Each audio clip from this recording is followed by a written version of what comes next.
Chapter 19. Abby. Slowly, my brain wakes. My head hurts. My eyes sting. They burn and feel swollen.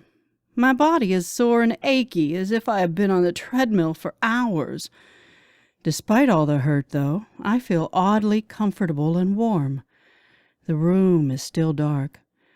I know this even though I refuse to open my eyes. I know this because no light filters through my lids, meaning I've only slept for a few hours.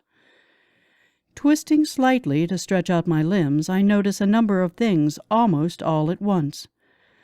1. I have a blanket over me. A blanket that I haven't had on my bed or had pulled out of the closet in months. 2. I am naked under the blanket. The towel I had wrapped around me when I laid down is now lying under me. The towel had been damp, and I am sure the moisture has seeped into my comforter and sheets. The third thing I notice is that I'm not alone. Someone is in the bed beside me. My first thought is that Carrie has come over, seen the distraught look on my face and my sad appearance, and crawled into bed with me after pulling one of my blankets from the hall closet. Then I realized that my sister, as much as she loves me, wouldn't have wrapped her arm around my naked waist. Even if she had come over, she wouldn't have covered me, and there would be 3 other bodies on or near me. Plus, Carrie is a short, skinny thing. The arm around me is heavy. The leg I touch with my bare feet as I stretch out is hairy. My heart begins to pound fiercely in my chest as realization sets in. There is a man in my bed. I rack my brain for any memory of coming into contact with a male after leaving the restaurant. I know I didn't because I didn't go anywhere else. I came straight home. I didn't call anyone, didn't invite anyone to come over. Fear floods me. Had someone broken in? Am I all right? It takes everything I have in me to stop my body from shaking. I have to take inventory of myself. Am I hurt? Have I been raped? Nothing that I can feel feels bruised. My body doesn't feel violated. As long as it has been since I have had sex, I am sure my body would be feeling it right now if he had forced himself on and inside of me. I would be achy and probably more than a little sore down there.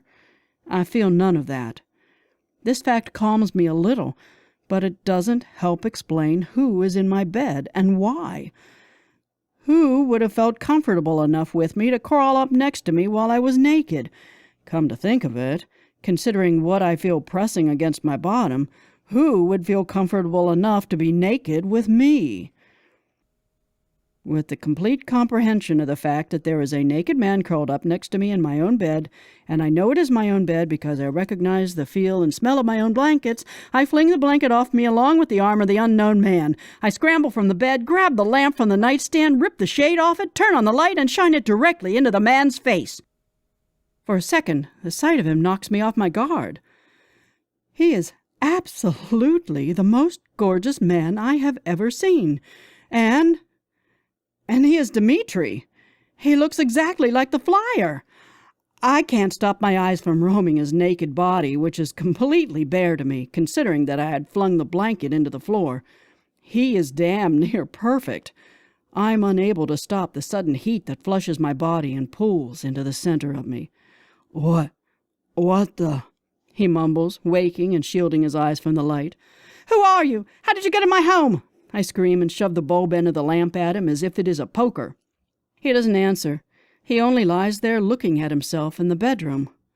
I ask you a question, and you better start answering before I call the police, I scream again. My tone gets his attention, and he looks at me. A flash of a smile spreads across his face as he looks me up and down. For a brief second, I contemplate grabbing something to cover my body, but decide that would be wasting time. Then, in a calm voice, he says, Abby, put down the lamp. Excuse me, how do you know my name? I ask, thrown by the fact that he spoke to me as if we were old friends.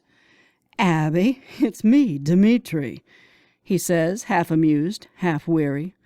I fucking know who you are. I've seen the flyers. I